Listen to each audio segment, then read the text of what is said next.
Welcome to the Crazy Wisdom Podcast. My guest today is Avetis Muradyan. He is the Chief Technology Officer at Mobile Interactive. And welcome to the show. Good to be here. Thanks for the invitation. Yeah. What's on your mind lately? What's the most interesting thing you've learned recently? Well, China isn't exactly what people think it is. So that was a pretty exciting revelation. The last time I was here was 5 years ago. And this is the first time I'm back in half a decade. And it's very exciting to see some of the changes as well. Some very slight changes that have happened, but I think are fairly important. But I promise to all the listeners outside of China that, there's things are fine here. uh, life goes on. It's booming. The whole collapse narrative and so on, I don't think hasn't really panned out. So yeah, that feels like the interesting thing about our age is that, we went through 2020 and 2020 was a collapse. Like it was an apocalypse on some sort of on one level, but not the level that everybody was expecting. Everybody was expecting like the previous collapses that we've had. Like it's all just, physically our world is going to go to shit. But that never happened. Like the supply chain caught up. It's just people went crazy with their ideas. Like, and now we're in the aftermath of that. But in terms of everything that we're used to, in terms of getting all of our trinkets and all that stuff, nothing really changed. It's just like the meme space changed. What are your thoughts? Do you agree? Do you disagree? yeah, well, I think the trinkets are really the key part of this, right? So while the rest of the world was locked down, ordering shit on Amazon, right? Guess what? China became the largest car exporter in the world, right? So even with all the economic issues that we talk about, the collapse of the real estate market and the slowdown in the stock market and so on, there was a lot of things that were happening in China, it seems, while the rest of the world was basically in lockdown, which is very impressive because we had operations in China during the pandemic, and it was excruciatingly difficult because of all the restrictions. My business partner, Dr. Saab, was in Shanghai for a few months as well during the pandemic, and it was basically one flight out of Shanghai Pudong Airport to Hong Kong once a day, and it took 4 hours to get all the passengers on the plane because they had to go through all sorts of health checks, and no one was really clear about what exactly the health regulations were because they would keep changing and so on. So it's one of those. It's definitely a China story in a lot of ways because it's very hard to reconcile the lockdowns because the Chinese took it very seriously, and at the same time, the fact that the Chinese economy kept going while we were sitting on our asses ordering trinkets online, right? It's one of those paradoxes that are true in a country like China, but are very difficult for people to parse from the outside. Yes, yeah. That's the hard part about China. Always, it seems like forever it's been like that. As soon as the West came into contact with China, it's just been inscrutable. Not to go into any racial jokes, but sort of like it's just a place that is very, very foreign. I lived there in 2006 in Shanghai. I'm sure it's changed a bunch. I've been back a couple times. I probably haven't been back since 2010, 2011, and it's just so different, and it's going to get more and more different. Do you have good expertise? Like, how long have you lived in China? Is it just your partners who have more expertise, or do you have a pretty good expertise in China? I lived 2 years in Shanghai, but I don't really speak Chinese. I know enough to, order a gin and tonic at the bar, but or tell the taxi to stop here and there. But I don't really have any deep China experience. Also lived in Shanghai. Was in the French concession, which was a wonderful time. That was a very beautiful 2 years that I had in my life. I was also very young when I went to China. I was 22. So it was a very, very exciting time to be there as a young person starting their life. A lot of ways Shanghai shaped me very early on in my career as well. And I took a lot of my China experience with me to the rest of Asia. And so Um, and you've done work in like Myanmar and Burma doing really interesting work. Can you talk more about that? sure. We work with a company called Mom and Pop, great company, still ongoing. It was around supply chains in Southeast Asia. A lot of it had to do with the digitization of small mom and pop shops. And the thing about uh, which may not seem very interesting to Western listeners is that in Southeast Asia, 80% of retail sales basically go through these small mom and pop shops. So that's your entire supply chain. That's your consumer market, right? And the key thing to know about ASEAN is that the discretionary spending is going to double between 2020 and 2030. It's basically the Wow. only growth region in the world, right? Whoa. It's going to go from 2 trillion to like 4 trillion. I think those are the numbers if I recall them up correctly. That's really interesting. What's your thoughts on Indonesia? Because Indonesia feels like the Brazil of Southeast Asia. Is that accurate? Indonesia is always the big question, right? Um, because it's a very big country. It's absolutely enormous. But if you want to understand Indonesia, which I don't claim to do, but I've known people who've done business and who've worked in Indonesia. The thing they will point to is that the Indonesian army is larger than the Indonesian navy, and that's very strange for a country composed entirely of islands. So the internal tensions, the internal conflicts of the country dictate its I guess its own consciousness, right? It's a country that's turned inward, whereas people have been talking for a very long time about Indonesia as an Asian power. Hmm. Uh, it would be interesting to see if the Jakarta elites really manage that. There is a chance, there is an opportunity that's really opened up right now with the China-US. I don't want to say conflict because I don't really believe it's a conflict. More Hmm. the that are happening between the US and China, and Indonesia can play a very big role in that, right? Because it can sit between the two, and it's this enormous country of 200 million people. It's developing very rapidly. But the Indonesia question is always the question that was asked a long time ago. Like the countries which may seem obvious winners in Asia um, often don't turn out to be. In 1945, when the Second World War ended, there were 3 countries which were projected to dominate Asia. No one would guess them today, but the 3 countries were Sri Lanka, Burma, and the Philippines. Why? Well, because of the British presence, the presence of infrastructure, the legal systems that were left in place by the British, they were the best run places in Asia. And people were projecting that these 3 countries would come to dominate Asia because they were so far ahead of the rest of the continent, right?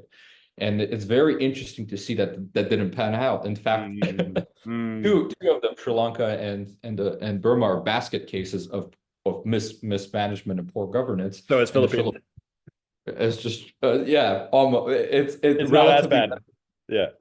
better than the other two, but it's definitely not didn't live up to the expectations of That's 1945, which was, look, interesting. this is basically a little America in Asia, and it's just going to dominate everything because it is a little America in Asia, right?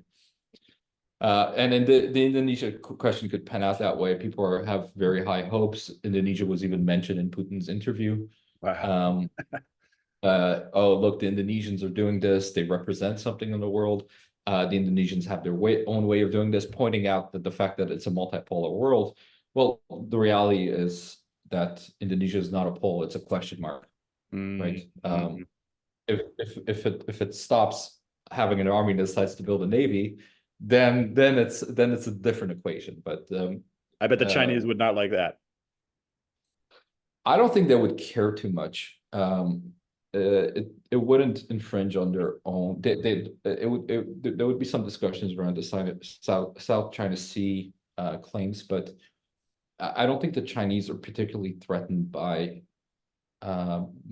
Indonesia or Indonesia's rising power. In fact, they would like it because it would be a pole on its own that could probably drag Australia into its orbit, right? And Hmm. the Chinese understand Yeah. that Yep.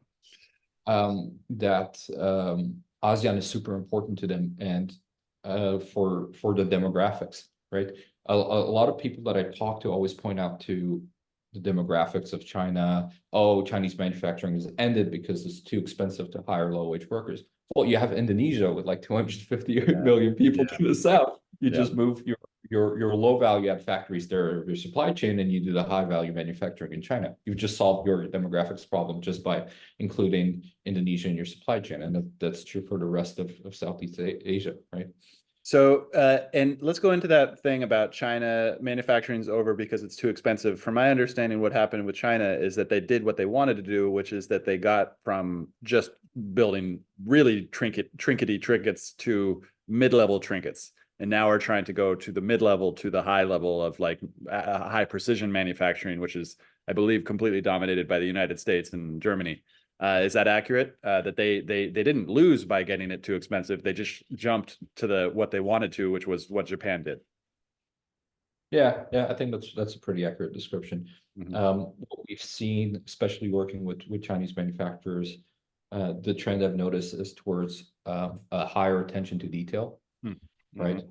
So it's no longer about, okay, does this thing do what it's supposed to do, right? Which is where you get the middle income manufacturing countries are very typically focused on that sort of thing, towards what is the user experience? They worry about ergonomics on cars. I don't know if you've had a chance to be in Chinese, drive Chinese cars or ride in Chinese cars. I'll give you an example. Li Xiang L9, which is the L9 model. It's like being in a spaceship, right?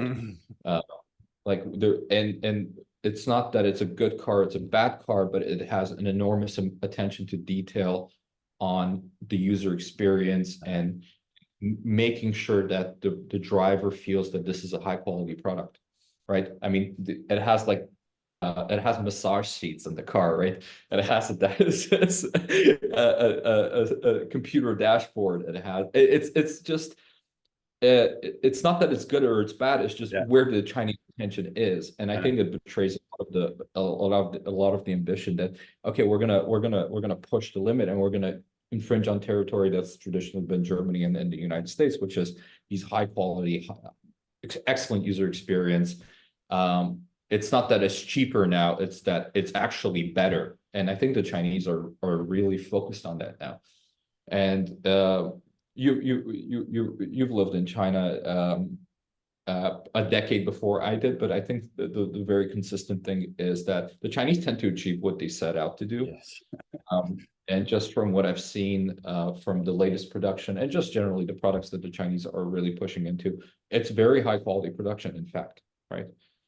And the costs are again the potent point here is that it's both cheaper and it's also very high quality. So we're really pushing into an area which hasn't been achieved anywhere else, really, which is relatively affordable products, which are also very high quality, right? So you don't have to pay arm and a leg to have access to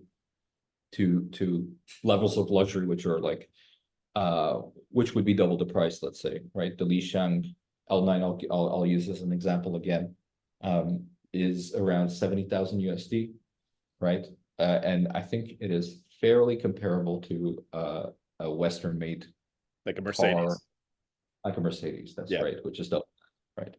Interesting. Okay, and there's a couple different things I want to ask now. I want to understand about phones because I've been hearing whispers about Chinese manufacturing making the kind of phones that I would want to buy, maybe like low tech phones or just like considerably different ideas about new phones, new smartphones. And then there's something you tweeted. You tweeted something about a truck, and I didn't understand what you said with two pictures of there's a truck beforehand and a truck afterwards. Can you explain more about that? Sure. This is a product from a company called Sinotruk, and it was again the ergonomics question. The truck is in its technical specifications almost the same as its 2022 model, right? But the big difference is how much in 2 years they really reworked the entire driver experience. They've made the cabin more comfortable. There was like enormous attention to detail about making this like a very comfortable truck to drive for the drivers themselves. Again, I think it just betrays the intention of pushing into the high manufacturing sector, right? And that's 2 years, and it's the China speed thing, right? Yeah. Usually economies take 10 years or 15 years to make that transition. They're doing it in like, right. Okay, this is before we go into the phone thing, it might relate to the phone thing. It's really interesting because in Silicon Valley, the investors with all the AI stuff going on, they're kind of thinking that AI is going to push into software and basically change the nature of the economics behind software and make it less investable in the VC framework. And so they're going into deep tech, and deep tech is sort of deep research and development inside of technologies in the physical world, like putting satellites into space and then beaming energy down, have them 24 hours up there and beam energy down at lower costs, and, really messing around with the physical world. And then what you just explained is that the Chinese expertise is basically they have the ability to very, very quickly push things out once they've gone through the R&D kind of thing and make them beautiful extremely fast, which is we've all changed the nature that we have towards time because of the information technology that we now have. For example, it's 10 p.m. in China. You're talking at 10 p.m. in China. I'm talking at noon in Buenos Aires, and we're having a transfer of information. You're on the ground there. I'm quickly getting information transfer, vibe transfer in ways that would have been completely impossible. So it's changed our relationship about the time and space. Now we've got deep tech, we've got this manufacturing stuff going on, and it feels like some crazy stuff is going to happen that nobody's paying attention to. And I know that we've talked about AI before. You're kind of on the other end of the spectrum, like less hype. I definitely think that AI has a lot of hype, but I think we disagree on where the hype is. But I'd love to hear your perspective as somebody who's an outsider in this. What's going on with deep tech and all that stuff? Well, the unfortunate thing about having spent so much time in Southeast Asia and just being really focused on very bits and atoms, I guess boundary space, which is like where do these things come together? Like, what if you take computers and you put them in rural Burma? What I missed out on, I think, is all the deep tech and innovation that's happened. Now through mobile interactive, which is again a very focused area. It's precision psychotherapy, and we do use AI, computer vision, and so on. But because it's in a medical context and it's super, and it's hard to do innovation because it has to go through clinical trials. It needs to be safe. It needs to be proven to be clinically effective. You don't get that many iterations, and usually you need a cycle of almost half a decade to a decade to push a product out in the medical space, right? So I've kind of missed out on the innovation that's been happening. You told me there's been some exciting things happening in Silicon Valley stateside, and I believe it, right? American tech is of course fantastic. I'm one of those few people who neither sees China as the ultimate end all to American problems, or sees America as being hyper dominant in every single field. I think they're quite complementary, and this is again back to the point that I don't really see a real conflict between these two countries, even commercially, because they're so focused in different spaces. But I believe in American innovation very deeply, right? So I believe the deep tech stuff is happening, and it would be good as well to kind of see that shift. When I started my career, I started in Vancouver. My first company I started in sophomore year of university. It was kind of that Silicon Valley West Coast ecosystem. Yep. And it was, again, very SaaS focused. It was the Y Combinator model. And it's good to kind of see the divergence. And it's obvious that it had to happen because how many versions of a ride sharing app can you make? How many versions of a dating app can you make? It's time to do something new. And you have all these amazing people, these incredible engineers. And again, at the end of the day, the United States still has the best engineers in the world. So why are these people working on like optimizing like ad clicks or whatever, and not working on the coolest stuff and building things that could really benefit humanity? My general thought has been that actually after like almost a decade of work in the tech space is that the world is actually not very receptive of innovation. In fact, we talk about how quickly technology is moving, but in a lot of ways, peoples and societies and companies and so on are actually very resistant to including innovation into their models, right? And a lot of the times when people talk about digital transformation, quote unquote, it's a gimmick. It's almost like the corporate social responsibility stuff. It's like a corporate goal that doesn't really seem to have any substance to it, right? And it's very unfortunate because the convergence of bits and atoms is enormously powerful when done well. And I can kind of see the point why it's been so resistant. It's because there's no one that really understands how to make it work. There's very few people who can actually take the software and take a business case and be, okay, this, you have a traditional business model, you have a legacy industry. Yeah. We need to rebuild your entire operations around software. Yep. Yep. And the software people only want software solutions to software problems, and the legacy people just don't understand it anyways. And even when they do, it's like corporate social responsibility doesn't really mean anything. We'll put some computer screens here, we'll build a website, and that's about it. And it's very unfortunate because I keep thinking about the opportunity cost of this. Like how much economic growth has just not been unlocked here, right? And economic growth outside of the United States is pretty much endemic, right? There's no growth happening anywhere. I was in Canada a couple of weeks ago, and it's dead. Like there's no sector of the economy that's actually functioning. Like you've reached Soviet levels of dysfunction in Canada. How much do you think that has to do with the fiat currency paradigm, and like the fact that the United States is the dominant currency, but it's also now flexing its muscle just past the point of any sort of sensibility by just doing crazy shit? How do you think that that's what's happening? The fiat currency plays a part into this, and we saw that with the tech bubble that happened, right? And I think a lot of things were zero interest rate phenomena. Yeah. And a lot of the crazy stuff started getting reeled in as soon as the interest rate came up, even like on a social, right? So it was definitely an insane policy for a period of time. Yeah. It also was a lost opportunity in a lot of ways because there's also a conceivable alternative reality in which the availability of that much capital that quickly was actually put into innovation, right? Whereas people were trying to do like these meme stocks, or they were trying to build crypto to the moon, and it was a lost opportunity. You have to think about the economy not as like this abstract line go up way, but you have to think of it as composed of individuals. Yes. If you have individuals with a sense of vision and a sense of purpose, you could see them. In generally a healthier society, you can kind of imagine an alternative reality where people took that money and were like, great, now we finally have the capital to do all the crazy things we couldn't have done before, and this is an amazing opportunity for us to create some better stuff. But it's a good reflection, right? It's like, if you have unlimited resources, where do you spend it? And it's like it betrays your most inner. Interesting. Which state is your soul in, right? It's just betrayed by the fact that free money. Yeah, it's free money. Where do you spend it, right? And it was an incredible revelation of how sick in a lot of ways our society is, right?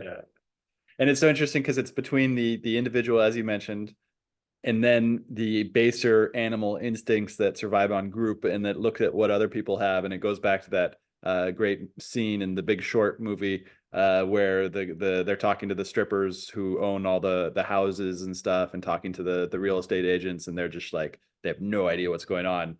They're just spending money, and it's all just like in a frenzy, basically. And that's what happened. And people covered it up with NFT images and such, and it's like, oh, these NFTs are going to take over the world, and it was all just such bullshit. And then now, but there was part of me that was wrapped up in it. I miscalculated the rise of Bitcoin. I wasn't buying NFTs and such, but I definitely got caught up in it, thinking that Bitcoin was also just like unstoppable.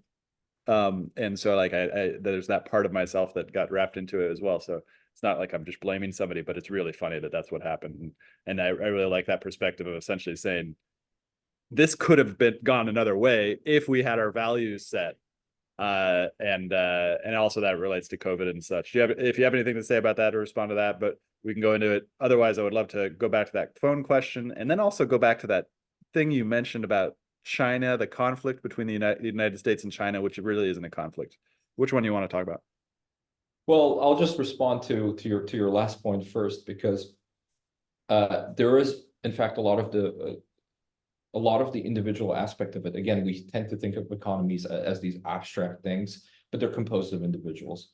Economies are, again, as Marx said, relationships between individuals. And in your case, it's Bitcoin, but in my case, a lot of the projects that I worked on. Yeah.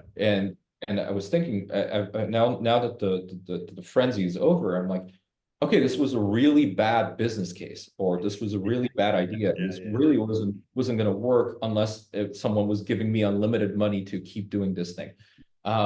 In my defense, some of it was quote unquote beneficial, but the good thing about I just don't like lending money at interest, so I don't like the concept in general. But the fact that that money can that you can get some kind of fiscal responsibility and start thinking about things that actually work, and you actually have to start thinking harder about what's going to work and what's not, is actually a good thing. It disciplines your thinking. It makes you a sharper individual.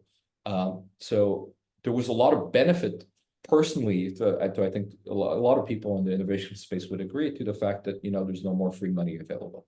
Okay, now we got to go back to basics. We got to start thinking about what actually works, what actually doesn't. What is actually innovation? Again, that question needs to be asked, because if you're only able to do innovation when you have buttloads of free money, is it really that useful, right? Yeah. If you need to completely subsidize, it's a passion project. It's not. It's not a business, or it's not real innovation in a lot of ways. Cool. So let's go.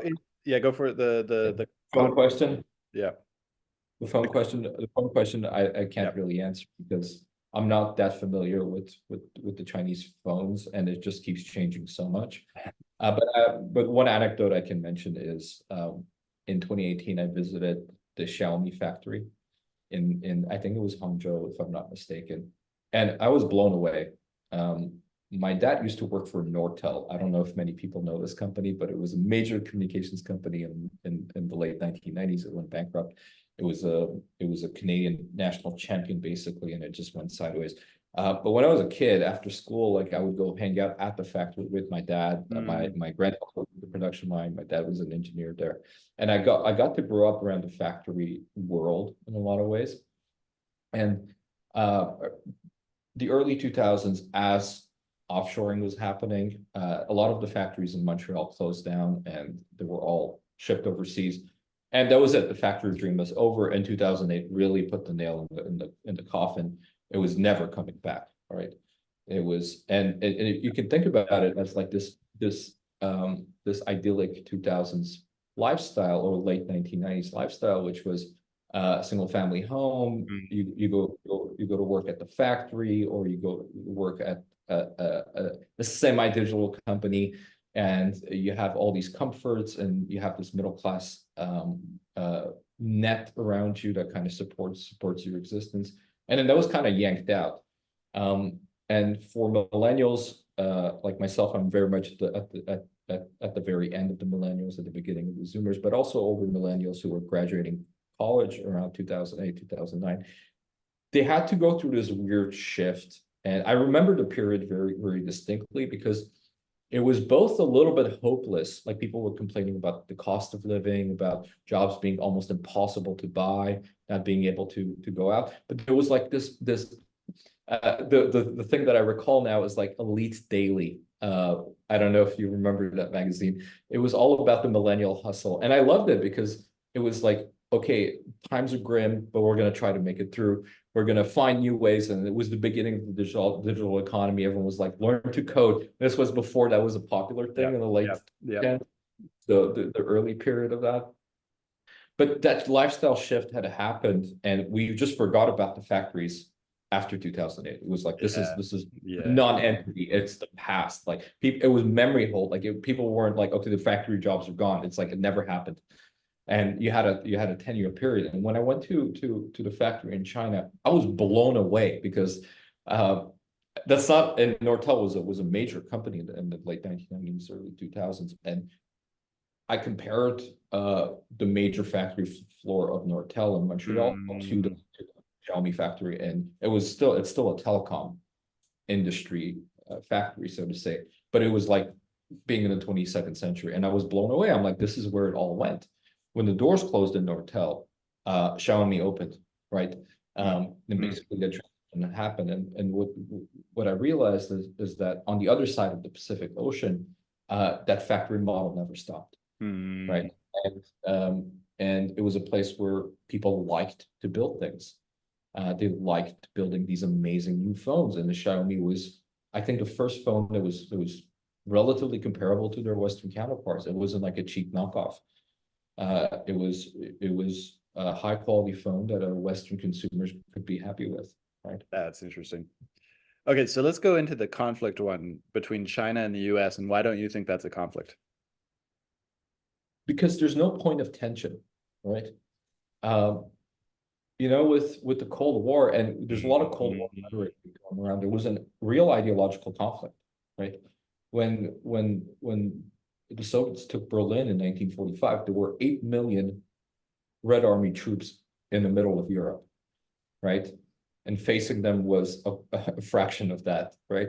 And the American security apparatus at the time thought and credibly thought that was a major threat to them, and so did the Soviets, because the Americans had nuclear weapons and so on, even though their standing army wasn't as large, and so there was a credible reason for conflict. There was a territorial dimension to it. There was an ideological dimension to it, but at the same time, the end of 1945 kind of killed the appetite for a lot of hot war, and we just never went back to it. I like to do the comparison between leaders across generations. If you compare the leaders from World War II to even people that we laud like Nixon and Kissinger, who were giants, right, in our age. Kissinger, who passed away recently, was a mythical figure for us. But if you compare Kissinger to the World War II generation, he's a midget, right? And you see this incredible quality of leadership and so on. But again, at the time, there was a real credible point of conflict with the China-US, quote unquote conflict that's being hyped up. It's like at the center of every single geopolitical analysis now. What's the contention, right? There are no major ideological conflicts between the two countries. Both are relatively market-based economies. Both societies are actually very similar. That's the funny irony of this entire conflict as well, right? Like the Soviet Union was this Eurasian continental power, and the United States was this maritime. But China is also a maritime, trade-oriented country, right? If you like to do this comparison, both the Chinese and the Americans love commerce. Both the Chinese and Americans love creativity. Both of the Chinese and Americans are really fairly family oriented. They're very innovative. It's a big country with one central government, right? And there's a lot of these things where the Chinese and China and America are kind of reflections of one another in like the best way possible. From like a deep values perspective, there's a lot of similarities in values. The psychology of the leadership as well is both countries have leaderships that are obsessed with innovation and know how to make it happen, right? And people don't realize this. We take it for granted, especially like Americans. They think that innovation is something that automatically happens, but you sometimes have to break it to them that like innovation does not happen outside of the United States. The only exception to it is like China, right? And both countries the leadership in both countries are very good at encouraging and creating conditions for innovation, which is non-existent anywhere else, right? So these are exceptional societies that are very similar and that have no major ideological or values conflicts. So where exactly is the contention, right? Where's the point of conflict, right? Well, and I love taking that view and then applying it to what happened with Donald Trump with the trade war. Because that trade war was if we take that point of view, it was essentially a domestic issue in the United States that Trump took and then attacked China with, basically. And so that's an interesting kind of angle. And that's also both, I think there's another similarity is that both China and the United States are extremely provincial and insular looking. So the United States just sees everything, as everybody does, but the United States does it more as a reflection of what's going on in the United States. China, the same thing. China, very, very inward looking. Innovation. I liked what you said about that. There's one question I had. Oh, yeah. So are you familiar much with what's going on in Dubai? It's kind of in the UAE and just kind of like that whole thing, because it feels like it feels like the whole poles conversation, having a polar, multipolar, although that feels like a hangover from the Cold War, as we've been discussing, that like the Cold War kind of reflects so much of our thinking, but now we have this large United States that's kind of looking for an enemy somewhere, and for a little bit, terrorism, transnational terrorism was that boogeyman that we could sort of like focus our energies on and use this giant security apparatus to go and eradicate. And it was a great enemy because it didn't exist. Like terrorism exists, but it didn't exist as one thing. So you could just constantly have it. But eventually it kind of went away. And then now we've got Russia as this kind of, but it's not the same Russia. It's a different Russia. And then we got It's a China liberal now. democratic bourgeois Russia, right? Yeah. That was my favorite thing about the Putin interview, which was like, actually we're fairly aligned on like almost everything. We're also about free enterprise, relatively, right? But it's true.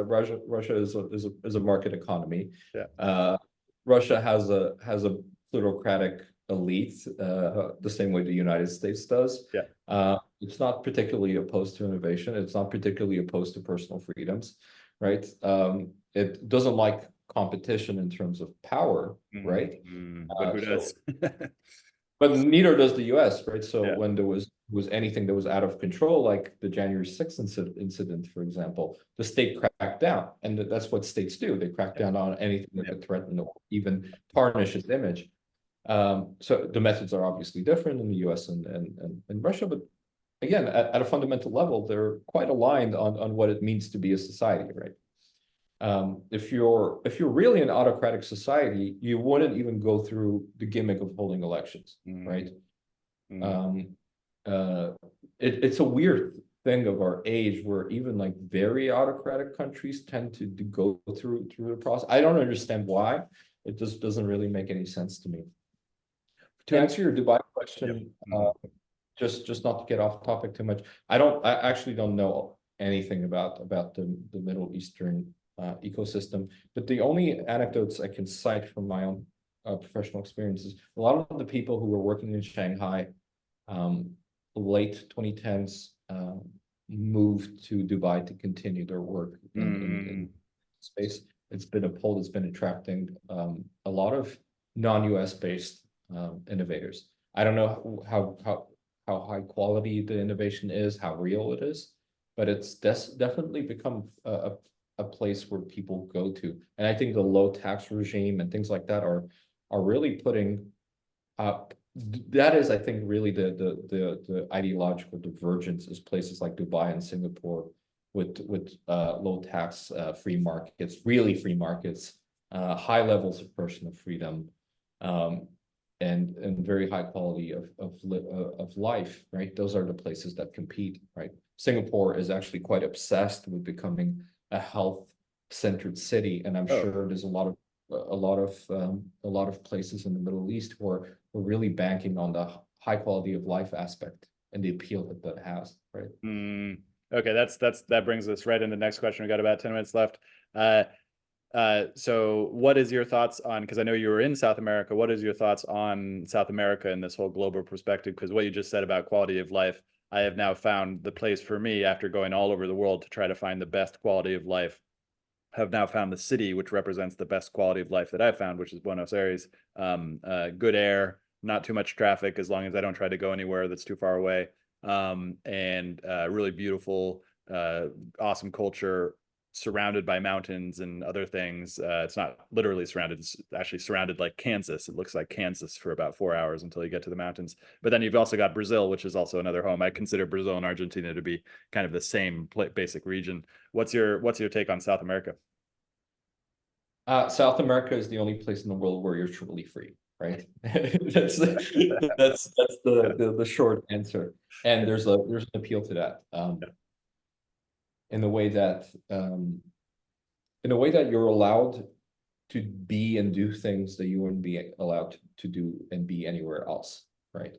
So that appeal will hold, and it's at the center. Even if you're doing like a geopolitical economic analysis, is these are very entrepreneurial societies. Yeah. I wasn't in Argentina. Maybe you can chime in on this, but Brazil, regardless of how much government regulation there is, people are really obsessed about improving themselves, building themselves up. There's a hustle culture, like people are trying to make it because of how tough the reality may be.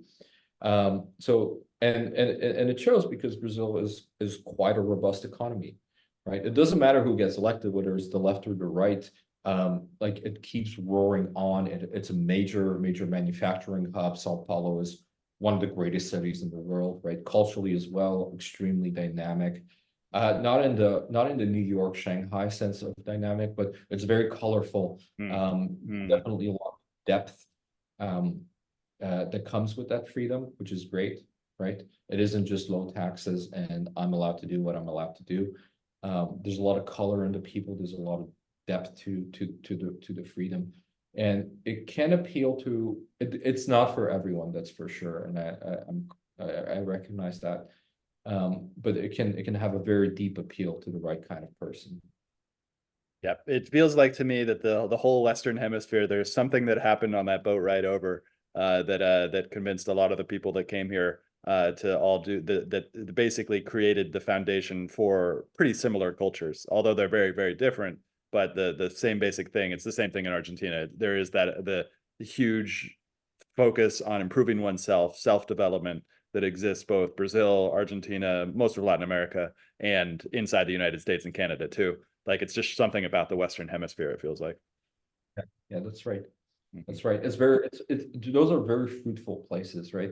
I think Canada less so, and coming from there, I hadn't really realized that, but like it's impossible to like starve in Brazil, right? There's like a mango tree somewhere. You can eat 4 mangoes, break a coconut off, and then you'll just never you don't have to worry about like starving to death. It's never a concern. Like people just, even if they're completely destitute, will just go fish in a river or something, like it's in that level, when you have that level of abundance. And I think that once you have a Western system like the US and the Canadian one, it's very hard to miss how abundant the Western Hemisphere is. It's like it's God's given land, right? It's it's the land of milk and honey. They finally found it. The Christians finally found the land of milk and honey, and it's giant.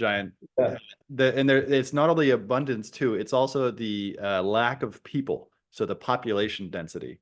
There's just like in both in the north and in the south, it's just a huge land, tons of resources, and nobody there. Yeah, absolutely fantastic, and it does shape the perspectives of people. And Latin America has that magical tinge that you don't quite find in the US and Canada, but generally are places which are very familiar. Should be very familiar to North America. Exactly. Yeah. Cool. Well, this was a lot of fun. Thank you so much for coming on the show. How can people find out more about what you're working on? Well, I have LinkedIn, and of course, wrote for Palladium as well. So I'm happy to. Always love talking to my readers. You can find me through the Palladium authors page. I'm also on Twitter. I tweet my name at Avetis Muradyan. So feel free to get in touch. Yeah, very happy to connect with people, share ideas. Always open to it. Great. Thank you so much. Thanks, Stewart. Thanks for the invitation.